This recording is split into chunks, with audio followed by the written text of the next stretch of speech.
rakkooti yabboo harte maal argatta argattu gurraamii maatiiniif darta akkan harkasiin galfannee ni gonta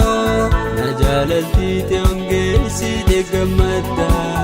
rakkooti yabboo harte maal argatta argattu gurraamii maatiiniif darta eeganaaf nabboonu mantaane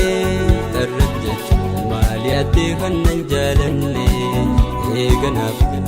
nabboonu mantaane akki kun maali ati kannan jaalanne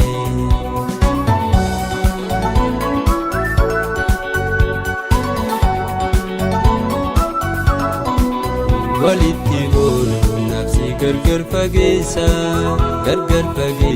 sheenaadhaan baasa jollummaa dhiisi sammuu bilchatte yaadi sinaa laalfadha ni qaabbeet irratti walitti boonu nafsi gargar fageessa sheenaadhaan baasa jollummaa dhiisi sammuu bilchatte yaadi walaa laalfanna abbeeti duqaadirratti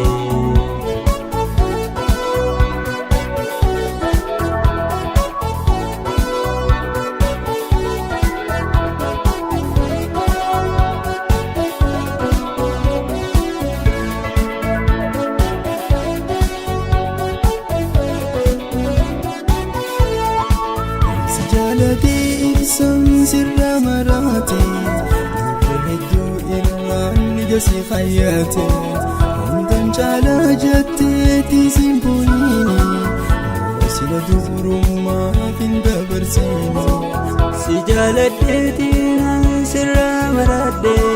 dubra hedduu irraan nijasi fayyadhe hundan caalaa jetteeti simbooniini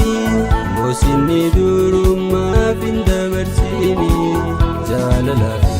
haadhi lamaan deebi'u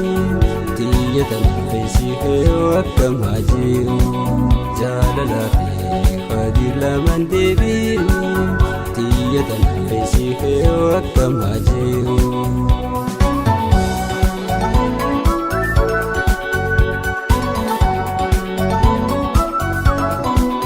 walitti boonu nafsi gargar fageessa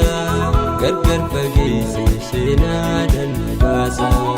jollummaa dhiisi sammuu bilchatte yaadi sinaa laalfadha ni qaabbeet irratti walitti boonu nafsi gargar fageessa